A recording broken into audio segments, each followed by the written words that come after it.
profundidad el modernismo, hicimos una referencia a la filosofía de Hegel, porque él es el maestro de todo el pensamiento moderno. Son los sucesores de él, sobre todo Marx, los que han iniciado lo que se llama esta época postmoderna.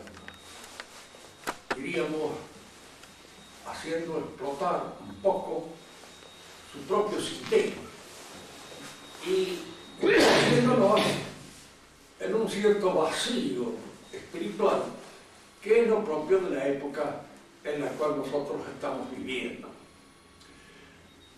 En la clase anterior vimos, dentro de este sistema de Hegel, cómo funciona el inmanentismo de Hegel. Pero ligado a este inmanentismo hay otra noción que conviene aclarar para ver el efecto que al ser introducido en la dogmática puede producir en los principios que hacen al valor mismo de la dogmática. Y es la cronolatría, o lo que dicho de otra manera, el historicismo. La cronolatría quiere decir esa especie de idolatría del tiempo que se tiene todavía, a pesar del escepticismo propio de la época postmoderna. Sin embargo, siempre seguimos creyendo que todo tiempo pasado fue peor y que todos los tiempos que vienen, en la medida en que vienen, mejoran la situación en la cual el hombre se encuentra. Y así oímos decir en la calle, y a muchas personas que no tienen ninguna intención de hacer filosofía ni nada, esto no es de esta época, esto es para otro tiempo.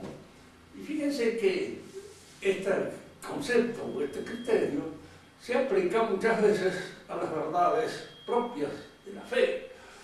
No son de esta época, no son de estación. Eso ya no pertenece a nuestra manera, a nuestra modalidad de pensar. En este pensamiento hay la impresión de que la historia o el tiempo modifica intrínsecamente al hombre. Lo hace distinto, lo hace diferente.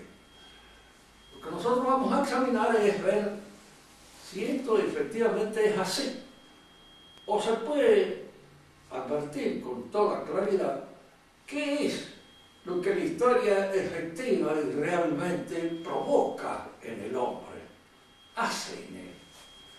Porque es indudable que la historia es una realidad, existe. Y podríamos decir que hay dos aspectos en la historia que distinguir y que destacar. Uno es la ciencia, la historia como ciencia. Indudablemente que no es de eso de lo que se trata cuando pensamos nosotros el efecto que puede tener la historia en nuestra conducta. No se trata de la ciencia histórica, se trata de otro aspecto que está relacionado con la historia, a lo que podemos llamar nosotros lo histórico, como un constitutivo propio de la naturaleza humana. Esto es lo que vamos a tratar de aclarar, de conformidad con el método tradicional, tomista. Les advierto que Santo Tomás nunca ha tratado este tema, ni lo trató Aristóteles, porque no se presentó en la época de ellos, no se presentó. No porque no fuera de época, sino porque no se presentó en la época, no estuvieron, diríamos, presionados por la obsesión del histórico. Hay muchas cosas que sí, que efectivamente en una época determinada aparecen como problemas. Y son problemas que tienden a ser resueltos o no resueltos en un tiempo determinado, porque allí emergen, allí se suscitan, allí aparecen. Y generalmente los problemas de esta naturaleza aparecen porque están en crisis. Diríamos acá, refiriéndonos a los médicos que existen acá, un órgano mientras está sano uno no lo siente. Las virtudes morales, cuando están sanas, uno no las siente. El que es honesto y honesto es honesto. El que es generoso también. Pero el que es amarrete siente de alguna manera los efectos de tener que echar mano a la cartera. Y entonces es en un momento determinado cuando eso le resulta un tanto pesado. ¿Por qué? Porque no tiene esa virtud. No la tiene. Puede tener otros, pero esa está en crisis. Por eso decimos que las virtudes son un poco como los órganos. Cuando están sanos, no disuenan, no aparecen, diríamos, de ninguna manera con una presencia molesta. Pero cuando no están sanos, sí, aparecen como presencia molesta. Y molestan, se hacen un problema en una época determinada. La época moderna es cuando el hombre empieza a preocuparse por lo histórico. Antes no había, ¿por qué? Para el hombre antiguo, si nosotros nos aproximamos a su mentalidad, el tiempo era una desgracia, porque el tiempo era el tiempo de ir muriéndose, de ir de alguna manera envejeciendo, perdiendo su fuerza. Entonces es para el hombre antiguo, por ejemplo, para el que vale eso que dice allí en su poema Manrique, que todo tiempo pasado, a nuestro parecer, fue mejor. Para el hombre antiguo era todo tiempo pasado mejor. Y el futuro, pues, no anunciaba nada bueno. Es como eso que decía el doctor de Sansón, cuando definía la salud. Es un estado temporario que no anuncia nada bueno. Porque enseguida se viene la crisis. De manera que para el hombre antiguo también, la salud, la juventud era el momento en que uno tenía que aprovechar para el acto heroico, porque después venía la vejez, y junto con la vejez la caducidad y la pérdida de la fuerza, del vigor, del entusiasmo y de todas aquellas cosas que hacen a un ánimo juvenil. Tengamos nuestra atención por ahora a lo histórico. Fíjense que en orden al tiempo, nosotros hablamos del pasado, y hablamos del porvenir, y hablamos del presente. El único tiempo que realmente existe es el presente. Ahora y nunca más. And never more, como dice el cuervo de Edgar Allan Poe. Nunca más. ¿Por qué? Porque es el tiempo que existe, efectivamente. El pasado pasó, ya no es más. No será más. Y el porvenir todavía no es. De manera que cuando nosotros decimos, bueno, tiene usted una semana de vacaciones, y le dan una semana, si usted agarra la semana, se la pone en el bolsillo y dice, voy a gozar de esta vacación. ¿Qué es la semana? La semana es una noción puramente racional. Algo que nuestra razón mide, cero en el tiempo, pero no existe. No hay una semana. Lo que existe siempre es ahora y nunca más. Ahora y nunca más.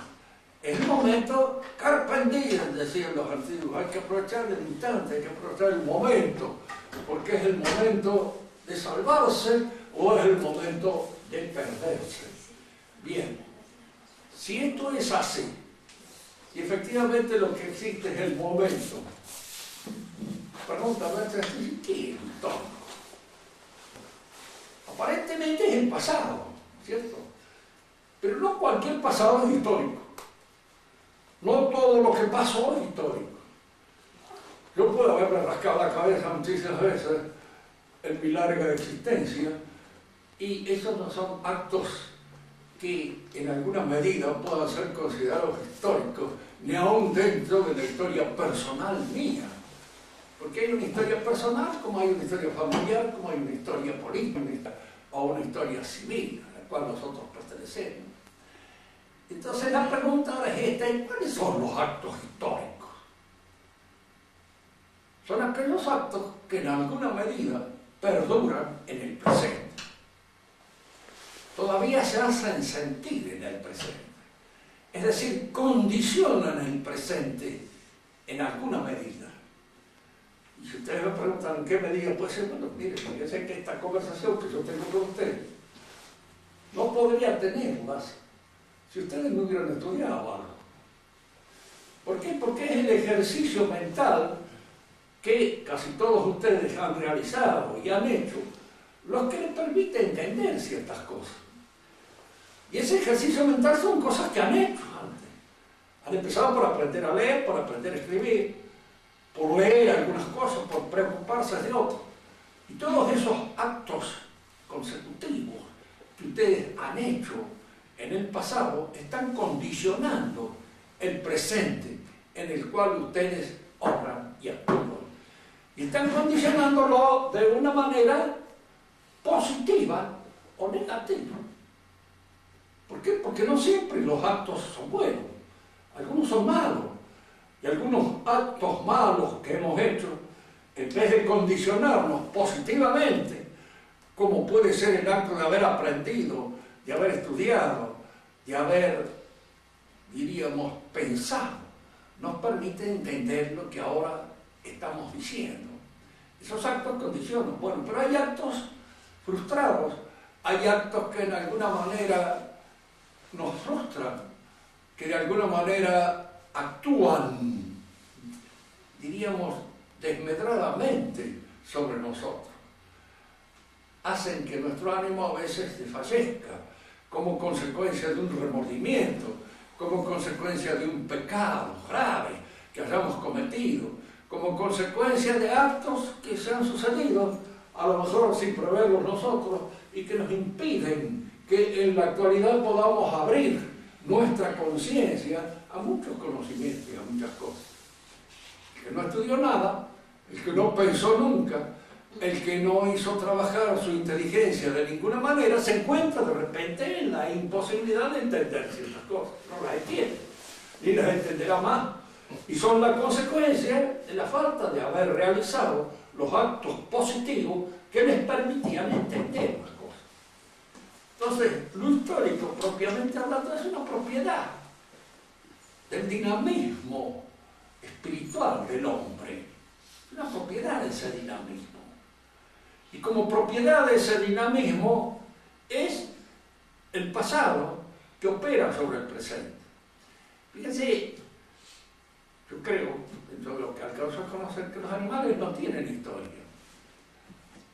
Hay una historia, la zoología, la historia escrita, donde se habla de la sucesión de los animales, y muchas veces se inventan en los animales ciertas cosas que en realidad no creo que les acontezcan ni que pasen.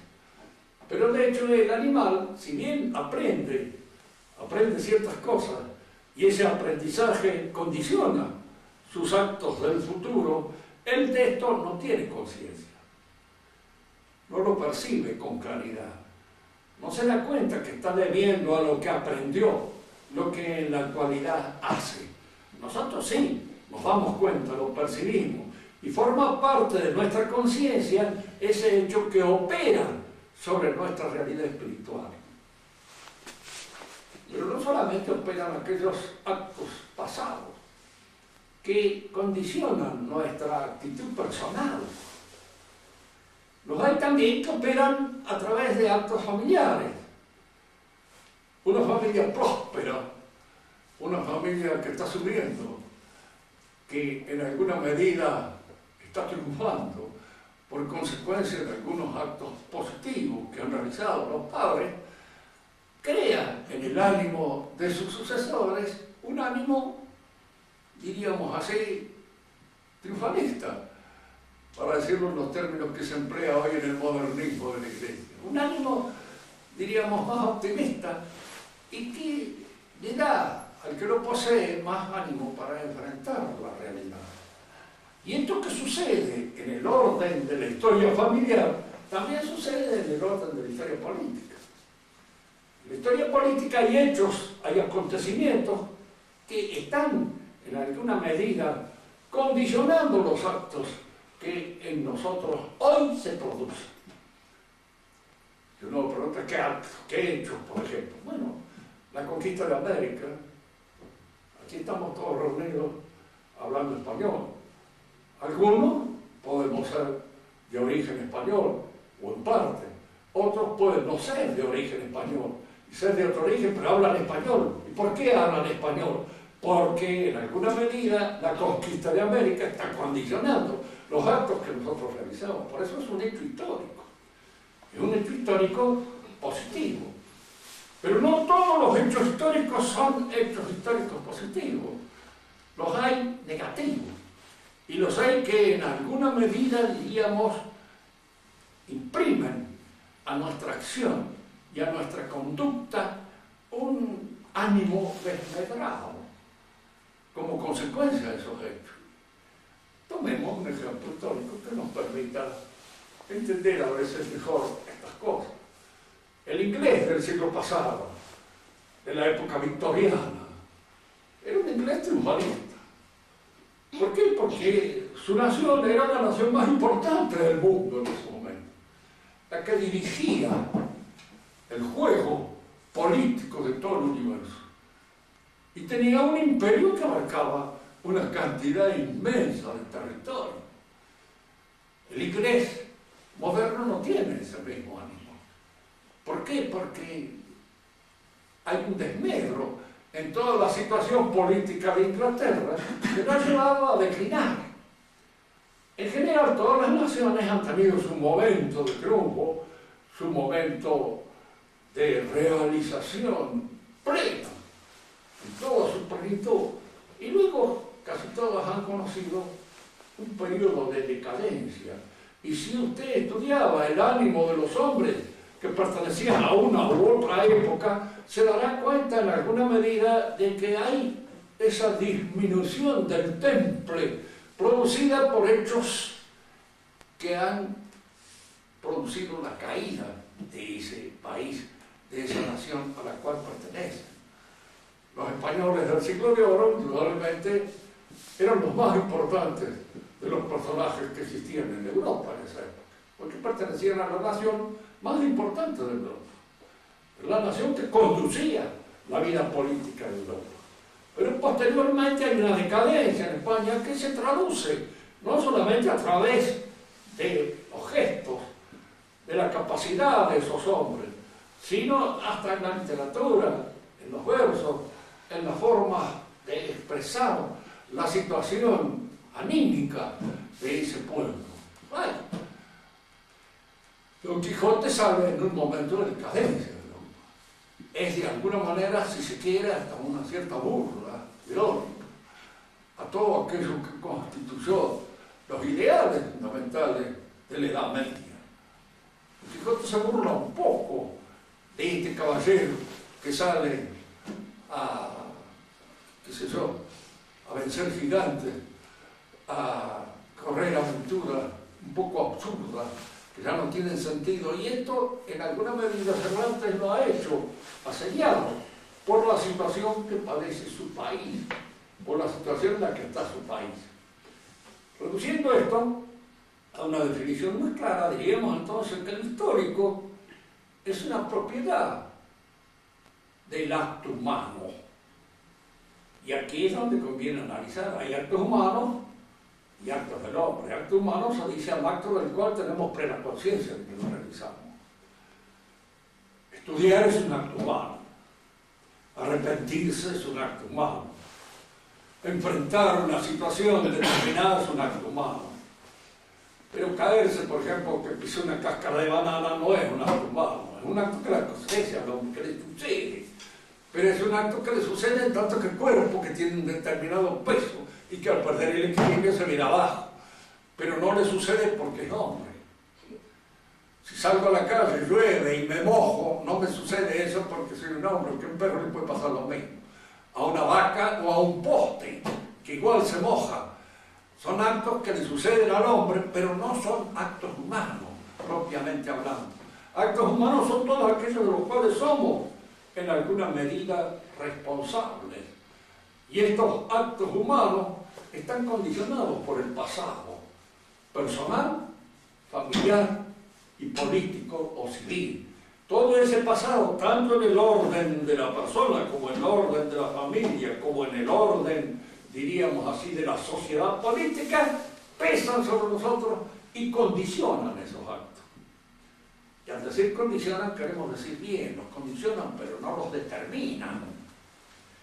No hacen que sean así allá. Es decir, nosotros seguimos siendo libres en nuestros actos humanos.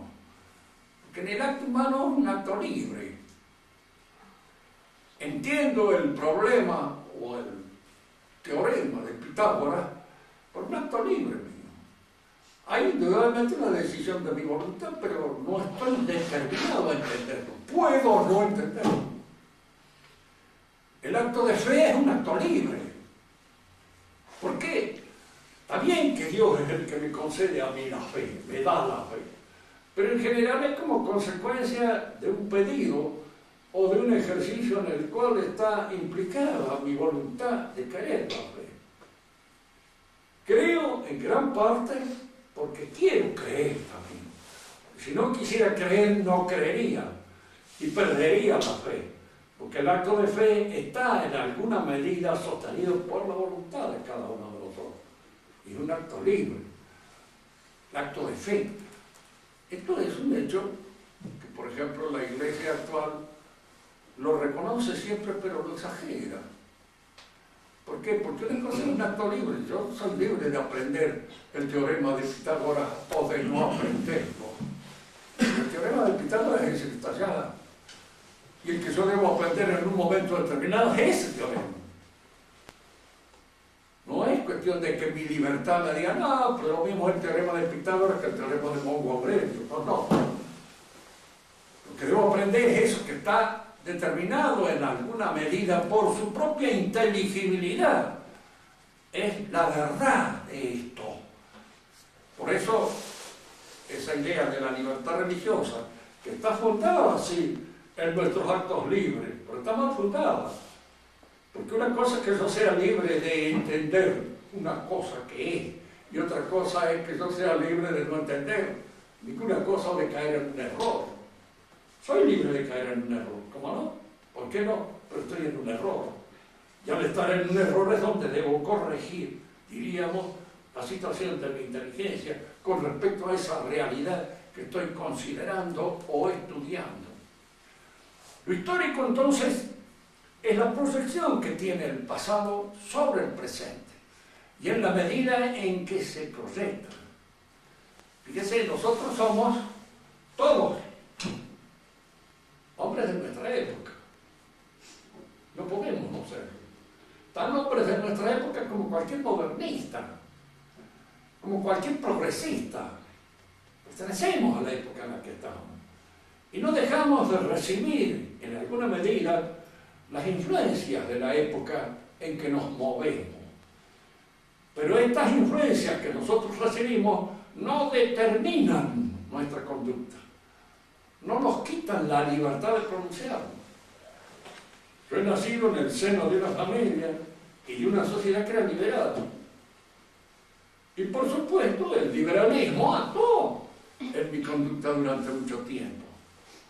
No pude sustraerme a esa influencia que pesaba en la enseñanza que recibí, en los pensamientos que estaban en torno a mí, en la manera de pensar de mi padre, en la manera de pensar de los amigos, de los profesores, de todos aquellos que eran liberales, en la mayor parte de ellos. Dejé de serlo. ¿Por qué? Por un acto libre, diríamos así, de la inteligencia que nos permite en un momento determinado comprender el error en que nos estamos moviendo. Comprender que el liberalismo es un error. Pero esto es una actitud de la inteligencia por la cual se mueve en función de esa verdad que se impone, un error. No estoy determinado ni a concebir que es un error, ni a concebir que es la verdad. No estoy determinado, estoy libre. Así que, diríamos así, lo histórico, propiamente hablando, si bien condiciona mi acto, no tengo más remedio que pronunciarme frente a esto que es un hecho. Pero ¿cómo me pronuncio frente al hecho? Pues por una determinación libre mía, de mi inteligencia y de mi voluntad. No estoy determinado a aceptar esto de una manera terminante. Entonces, así que estoy, que es un hecho histórico. Sí, es un por qué aceptarlo en la forma en cómo se me enseña o se me presenta por la gente que está determinada por ese hecho. Yo no lo estoy. Estoy condicionado porque tengo que pronunciarme frente a él. Eso no cabe ninguna duda. No puedo esconder que lo conozco.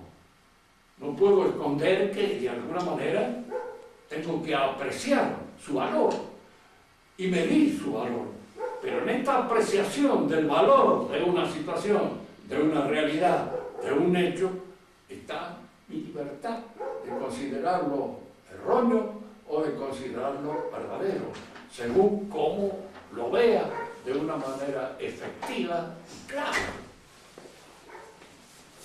Bien.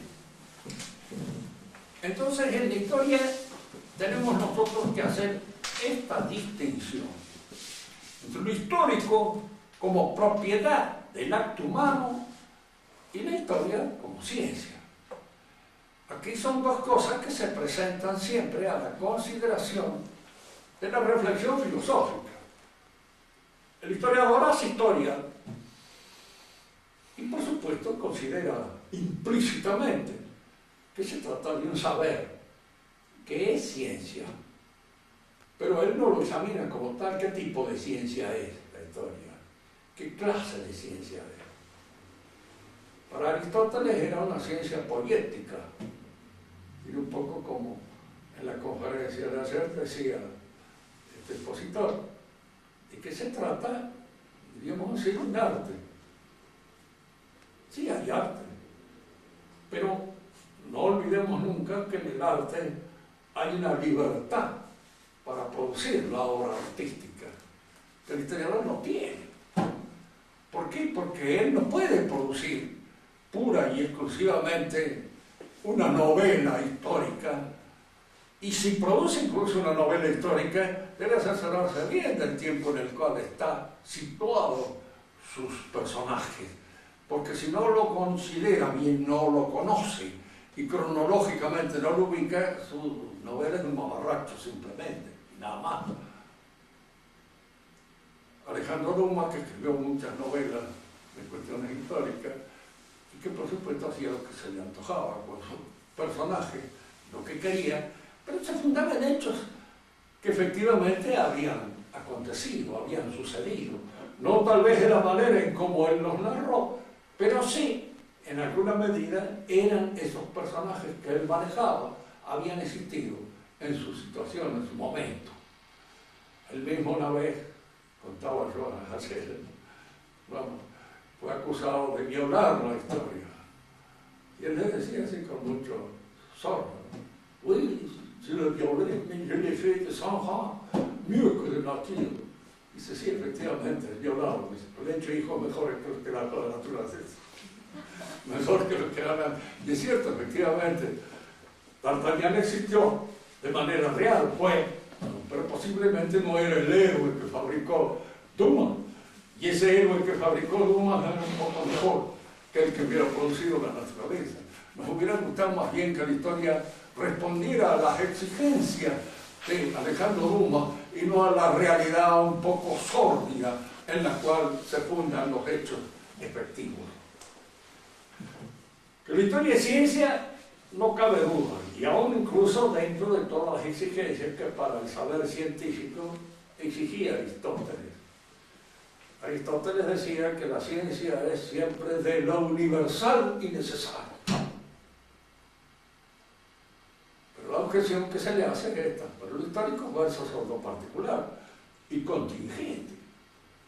Napoleón no es universal y necesario. Bien, pero a esto hay que atender una cosa. No se olviden nunca que en filosofía la mayor parte de las nociones que se manejan y están inspiradas en una buena metafísica son nociones análogas. Una cosa es la necesidad física. Tengo necesidad física de comer, porque si no, me muero. Primum vivere de inde filosofare. Porque en italiano quiere decir primo mangiare dopo filosofare. ¿Cierto? Después filosofar, tengo que comer. Es una necesidad física. Las necesidades morales no tienen el mismo efecto determinante que la necesidad física. Puedo portarme bien o puedo portarme mal. Y hay gente que se porta muy mal y que vive muchísimos años bien, incluso más, a las cuales se las aplaude universalmente muchas veces. De manera de que no tenía ninguna necesidad de portarme bien. Decía una vez una mala pieza, y qué triste debe ser una señora decente. Que todo el mundo era mucho más alegre ser una torranda, porque se divertía más. De alguna manera la vida le ofrecía muchas cosas. Y bueno, esto puede vivir y esa torranda puede llegar a vieja, como la otra señora decente, y morirse tal vez más vieja que ella, porque estas cuestiones de salud son equilibrios un poco extraños que se dan en una persona y en otras no se dan. Bien, lo que aquí interesa es señalar esto. La necesidad es una noción análoga, porque no se da de la misma manera en todos lados. Podríamos aplicar esta analogía de la necesidad en la historia. Hay una necesidad histórica que no es lo mismo que la necesidad física o que la necesidad moral. Napoleón evidentemente fue un hecho contingente, pudo no haber nacido. Pudo no haber sido, pero fue. Y una vez que fue, usted para explicar los acontecimientos posteriores tiene que referirse necesariamente a él. ¿Por qué? Porque él los está condicionando a todos. Todo lo que sucede después de Napoleón cuenta con Napoleón. Napoleón estaba aquí. Podemos dedicarlo a hablar de él peste o magnificarlo de acuerdo como lo que quieran, pero no podemos prescindir de él. Y no podemos de ninguna manera hacer de cuenta que no existió, porque existió. Y los hechos posteriores están en alguna medida reclamando esa existencia, porque es ella la que los explica. De manera que, si bien la historia a veces se funda en hechos contingentes y singulares, no es la singularidad ni la contingencia del hecho lo que interesa al historiador, sino la repercusión posterior sobre los otros hechos que le permite señalarlo con un valor de cierta universalidad. No olvidemos que lo universal, en el sentido conceptual del término, no significa que abarque todo el universo entero. Porque si decimos un ratón tiene 4 patas, es un hecho indudablemente universal para los ratones. Claro, la universalidad está dada en la contingencia de esta especie, que es el ratón. Y lo mismo sucede con ciertos hechos que tienen una importancia universal dentro de ese ámbito histórico en el que estoy estudiando. La conquista de América es un hecho que tal vez tenga una universalidad global, total, porque afecta a toda la historia del mundo entero. Pero hay otros hechos que afectan solamente a un país, a una nación, pero dentro de ese país o de esa nación son hechos que tienen un valor universal porque condicionan todos los otros que vienen con posterioridad. San Martín también fue, en alguna medida, un hombre contingente, pudo no haber nacido. Nació, cumplió una serie de movimientos, de hechos que condicionan la historia nuestra y la historia de toda la América del Sur. De manera que no tenerlo en cuenta sería no tener en cuenta una clave histórica que nos permite comprender todos los acontecimientos que se dieron con posterioridad. En nosotros mismos hay hechos o hay acontecimientos en el pasado que tienen una repercusión sobre todo nuestro presente. Y hay hechos que no, hechos que son.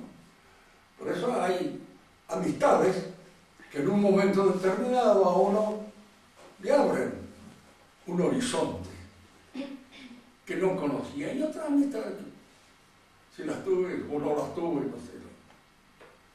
Como dicen a veces aquí cuando se trata del encuentro con una muchacha que no tuvo mayor importancia en la existencia de uno, de si te he visto no me acuerdo. Y si te he visto no me acuerdo sucede con muchas otras cosas, también con personas a las cuales en un momento determinado les hemos visto, pero no me acuerdo más ni de qué existieron, ni de qué tuvieron, ni de qué color son. Pero otros sí, porque de alguna manera imprimen con su personalidad algo que a mí mejora o me empeora. Fíjese que este es un término que conviene tenerlo en cuenta siempre en la historia, porque lo que se olvidan los progresistas es que hay hechos que deprimen, que hay hechos que desmejoran, que hay hechos que son desfallecientes y no estimulantes. En toda la historia. En la historia de un pueblo, como en la historia de una familia, como en la historia de un hombre personal. Siempre. Hay hechos que desfallecen nuestra voluntad y hay hechos que mejoran. Pero no todos los hechos son mejores.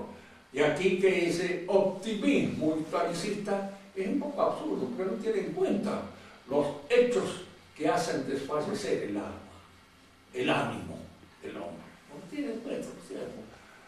Todos los acontecimientos son acontecimientos para un progreso. Es una actitud un poco absurda. Bueno, que la historia es una ciencia, pues eso no se discute. Ahora es una ciencia sui generis, porque no es teórica, no es práctica, no es lógica, ni es tampoco poética, pura. Poiesis pura no es porque el que hace la historia no tiene la libertad del artista. Tiene que estar condicionado por todos aquellos elementos que le permiten conocer una época. Luego sí entra un elemento artístico, porque para hacer conocer una época, presentar fisonomías, presentar hombres, presentar seres que en alguna manera revivan ese pasado, se necesita arte. En eso no hay nada que hacer. Hay historias que son catálogos de aburrimiento, los cuales uno se cae al suelo de leerla, que son una estupidez galopante cada diario. Pero hay otros historiadores que precisamente saben presentar bien la época. Pero para presentar bien una época hay que tener muy buenos registros. Y la historia es una de las ciencias que exige por parte del hombre una mayor apertura hacia lo real. Un historiador que sea imbécil para la religión, por ejemplo, no puede ser un buen historiador. ¿Por qué? Porque desconoce un elemento determinante dentro de la historia, como es la religión. No lo entiende. Y al no entenderlo, o lo explica de una manera falsa, o simplemente lo desdeña. Y tanto en el desdén como en la mala explicación, hay una mala atribución a los hechos históricos.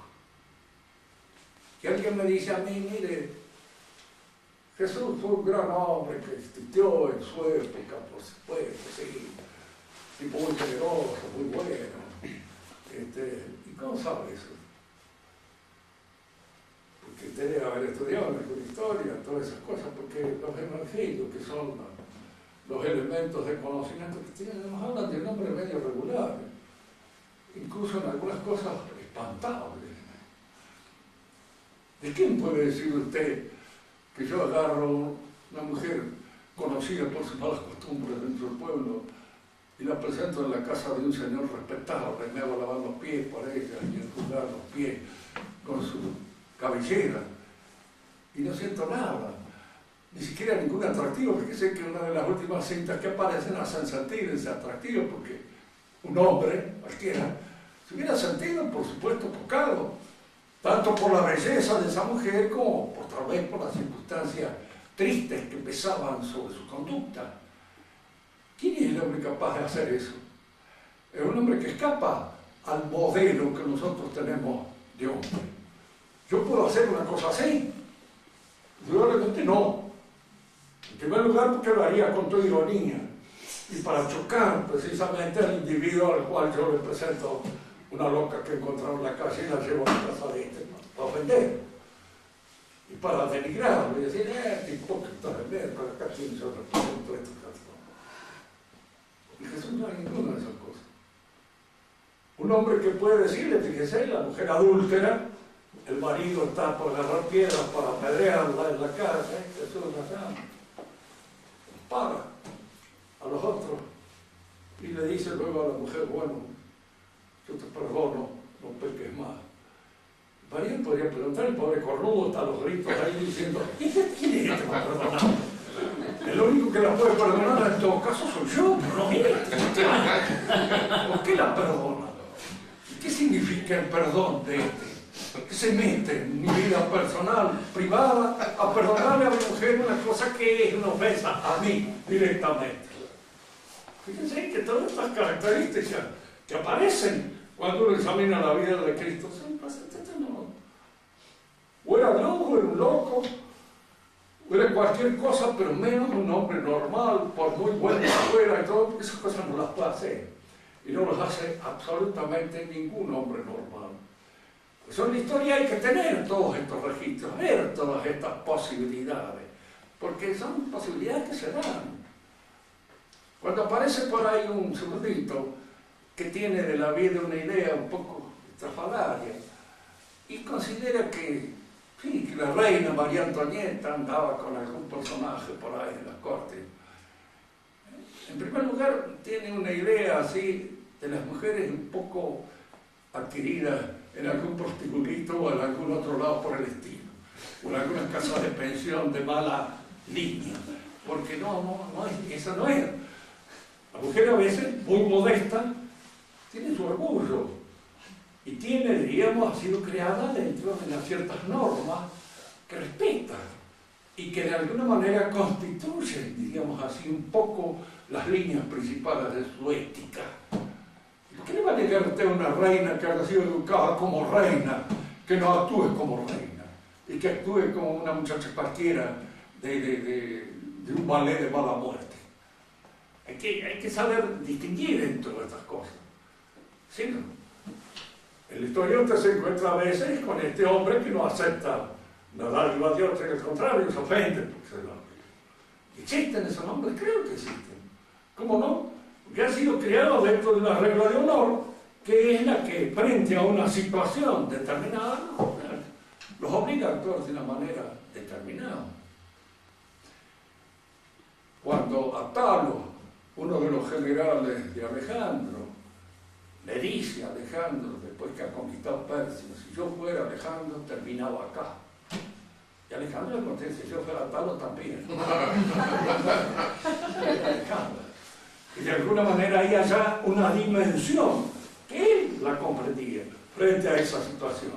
El historiador debe estar abierto a todas estas cosas para poder entenderlas bien. Porque si no las entiende bien, yo he leído hace relativamente poco en un librito que estudiaba una de mis nietas, más chicas, unas consideraciones sobre la época medieval, pero tan estúpida, tan salida de ¿quién le puedo decir? De algún oficial de peluquería que me hubiera escrito, porque no era ni siquiera un profesor, no entendía nada.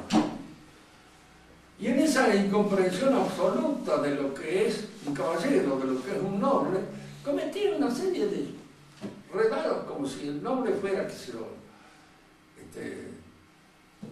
el señor Moneta o el señor o aquellos que son también caballeros de industria, pero caballeros de industria, no caballeros en el sentido tradicional del término, porque esto implica una serie de actitud moral que el historiador debe tener capacidad para registrar, de percibir, de ver, de olfatear, cuando se encuentra frente a una distinción auténtica y cuando se encuentra frente a algo que no. Y se distingue. Y el que actúa en estos territorios debe tener eso. Por eso la historia es, en alguna medida, una de las ciencias más difíciles que hay. Porque hay que saber muchas cosas para poder apreciar una época y poder apreciarla en todo su conjunto, en todo su contorno, en todas aquellas cosas que florecen dentro de una situación cultural determinada. Lo que respecta a la ciencia histórica, es una ciencia que a su vez ordena. Es un orden que no es teórico, porque no está dado en la realidad para percibirlo. No es práctico, porque no lo tengo que resolver yo como si fuera una cosa que se resuelve en mi conducta.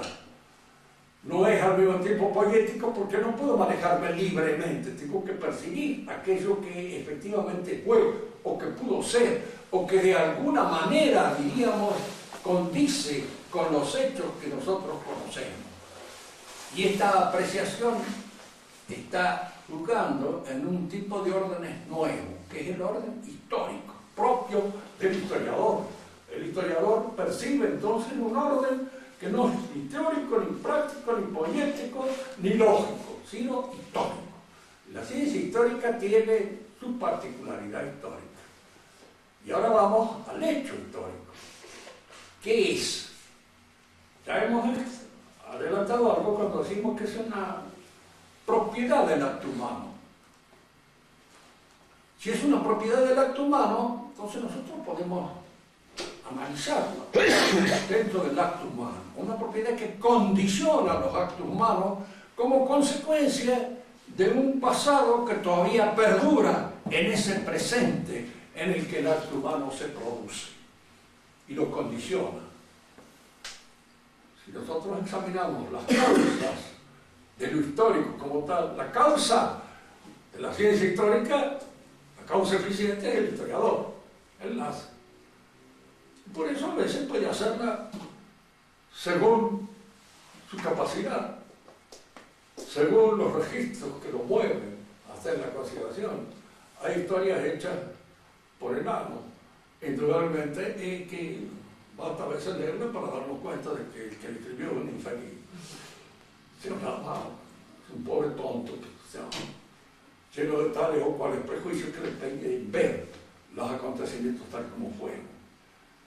La causa eficiente de la ciencia histórica es el historiador, pero de lo histórico no. El histórico es el hombre, los hombres que actúan, indudablemente. Esos producen lo histórico, producen aquellos hechos que tienen repercusión sobre los hechos ulteriores y son históricos. Pero, diríamos así, cuando hablamos nosotros de las causas, está la causa eficiente, está la causa final. Muchos hablan del fin de la historia. Si con el fin queremos dar a entender que algún día se acabará la historia, bueno, la historia personal de cada uno de nosotros se acaba en un momento determinado y se termina cuando pasamos a mirar cómo crecen las margaritas, ¿no es así? Bueno, ahí se terminó para nosotros. Y puede también acabarse para todo el mundo, puede. No sabemos cuándo, pero de hecho la historia puede terminar. Pero eso no es la finalidad. Lo histórico como tal no tiene finalidad. No tiene una finalidad determinada. Lo que tienen finalidad son los actos humanos. Yo me propongo hacer esto o me propongo hacer aquello. Pero esa propiedad del acto humano que es lo histórico no tiene, independientemente de mi finalidad, otra finalidad. No la tiene. Fíjese que cuando hablamos de la historia y hablamos del fin de la historia como si la historia se hubiera propuesto alcanzar un fin, estamos extrapolando una propiedad y dándole la consistencia de una persona, de una sustancia, y no es eso, es una propiedad nada más adjetiva y accidental del acto humano, que no tiene una finalidad determinada, propia de ella. Ese es un abuso del pensamiento terminado, y ese abuso del pensamiento es lo que actúa en el pensamiento modernista. Le conceden a la historia una finalidad, como si la historia tuviera un propósito. Y ese propósito fuera precisamente el logro de la democracia universal, ¿no es cierto? Puede que hoy o mañana se imponga en la globalización una extensión así de tipo de gobierno democrático, pero yo muchas veces le he dicho a ustedes, la democracia no existe, es un timo.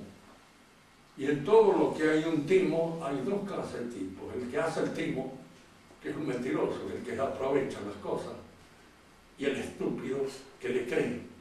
Y los demás, lo que podemos entrar en la corriente brutal de la gilada, es la gente que más o menos sigue el asunto sin estar demasiado entusiasmado tampoco por el problema, pero lo sigue por hábito, por costumbre. La democracia crea una situación que en general a la mayor parte de la gente les viene bien, porque no les exige nada y les permite hacer lo que se les da la gana. Ya no hay más moral, ya no hay más orden, ya no hay más, en un momento determinado ya no va a haber ni policía. Y eso en alguna medida viene bien para todo aquel que vive en la libertad anárquica del que hace lo que se le antoja. Por eso la mayor parte de esta gente postmoderna de este hombre laic y me cómodo en la democracia. Yo les contaba a ustedes en una oportunidad como en esa obra de Anatole France, El Olmo del Paseo, el alter ego de Anatole France, Bergenet, defiende la democracia. Y les creo que les hacía la mención, es como quien defiende, después de haber hablado de una dama decente. Uno dice sí, pero tiene una serie de inconvenientes. Primero hay que casarse con ellos, después de alguna manera tener una serie de familias, y todo eso crea problemas, trae plata, hay gastos de por medio, tengo que mantener los chicos, tengo que mantener la era, tengo que mantener la respetabilidad de la casa. En cambio una loca no me cuesta nada. Como aquel que decía, usted piensa hacer el amor con... No, dice, yo no pienso hacer el amor, lo compro hecho. Decía que de alguna manera resulta más barato, por supuesto, con los inconvenientes que eso puede tener. Pero la democracia también aparece en comparación con los otros tipos de gobierno como el gobierno facilitado. Paz, el que permite todo, frente al cual no hay que andar poniendo todo, y con todo es el que más se mete en la vida íntima de cada uno de nosotros. En la próxima clase vamos a hablar también de esto, porque la democracia aparece como un elemento constitutivo del modernismo, y que los modernistas están tratando de meterlo en la iglesia, porque una de las cosas que tratan de hacer es destruir la monarquía papal, destruir no solamente la infalibilidad del Papa, sino su gobierno sobre la iglesia.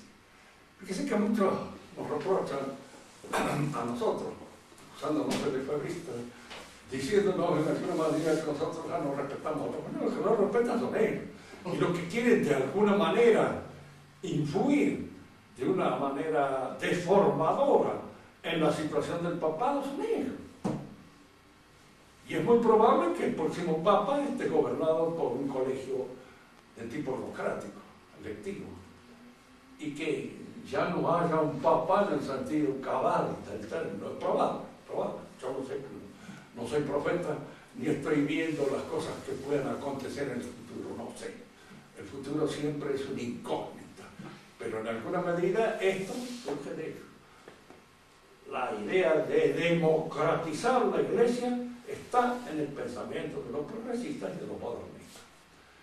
En la próxima clase hablaremos entonces con más detenimiento de las otras nociones que intervienen en el pensamiento modernista. El progreso, determinándolo bien claramente. Y hoy, para concluir esto, la historia entonces no es una fatalidad, algo que viene así arrastrando en su torrente la vida del hombre y determinándolo a que tales y cuales cosas en el seno de la historia han cambiado ya. En el seno de la historia nada cambia. El hombre sigue siendo el hombre, siempre. Y nosotros no nos distinguimos mucho del habitante de las cavernas, si es que este existió en alguna oportunidad. No nos distinguimos mucho. Lo mismo, de que indudablemente lo que hay es un trabajo del tiempo que va produciendo una serie de cosas en las cuales puede haber progreso. Hay progreso en la ciencia, hay progreso en la política, etc. Pero en otras no, ese progreso no se nota. Y a veces hasta se nota un cierto retroceso como consecuencia del abandono de ciertas actitudes. La medicina ha progresado, la metafísica no. Aristóteles hasta ahora no ha progresado, digamos. Está bastante estancado. Esto se puede explicar después por qué razón. Pero el progreso es siempre cuando hay un esfuerzo positivo en orden a un determinado asunto, y que eso se transmite de una generación a otra, se produce. Cómo se produce, cómo se progresa en el cultivo de cierta ciencia, en la medida en que los sucesores van recibiendo el trabajo hecho por los antecesores y provocan un adelanto en él. Pero hay otras cosas en las cuales ese adelanto no se produce. Progreso moral no se descubre, diríamos así, en el acontecer de la historia, ni bien impuesto por la historia. Progresa uno personalmente, moralmente, sí, en la medida en que es capaz de salir de una situación de desmedro y alcanzar una situación de plenitud. Pero es un progreso personal, el progreso del alma. ¿Tienen alguna pregunta sobre esto que haya quedado un poco ¿Hay materia y forma en la historia? Hay materia y forma. La materia somos nosotros. Es el hombre mismo. Esa es la materia de la historia. Y la forma es esa modalidad típica de la época, que el historiador debe tener la capacidad para presentarla. Y en eso consiste su arte. Es decir, no podemos presentar a un hombre medieval como podemos presentar a un hombre de la época postmoderna. Hay diferencia en esa mentalidad de una y otra. Y eso constituye la formalidad propia de una época, que es lo que el historiador debe percibir. Y en eso es donde debe agudizar su ingenio y su capacidad, diríamos así, de penetración en una época determinada. ¿A través de qué? A través de todas las cosas que se manifiestan en la época. La literatura, el arte, el derecho, las costumbres, los usos. Todo eso van manifestando una mentalidad. Y esa mentalidad debe ser percibida por el historiador. Y es lo que constituye la formalidad propia de la época. Nosotros somos hijos de esta época. Entre ustedes y yo puede haber la diferencia de una generación, indudablemente. Y puede haber allí algunas diferencias que vienen producidas por los acontecimientos que se dan en uno y otro lugar. Yo muchas veces me siento bastante postmoderno y laico cuando observo ciertas... Sí, porque claro, se dan.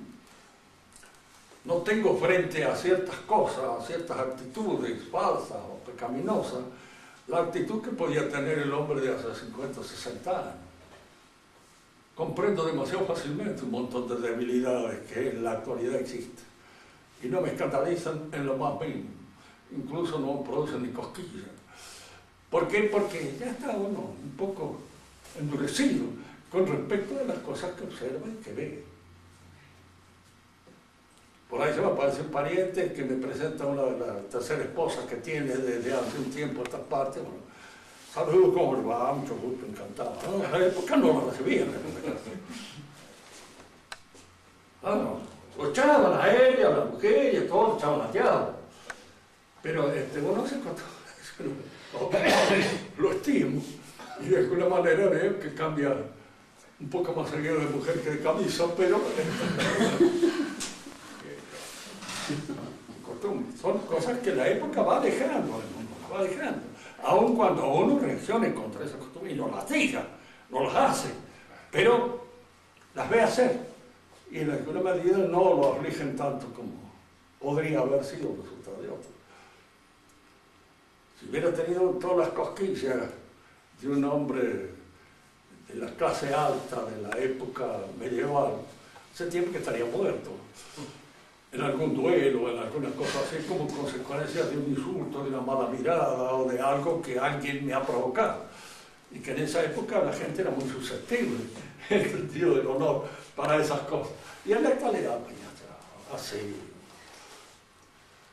que se vaya al diablo. ¿Alguna otra pregunta? Macero, ¿qué pasa?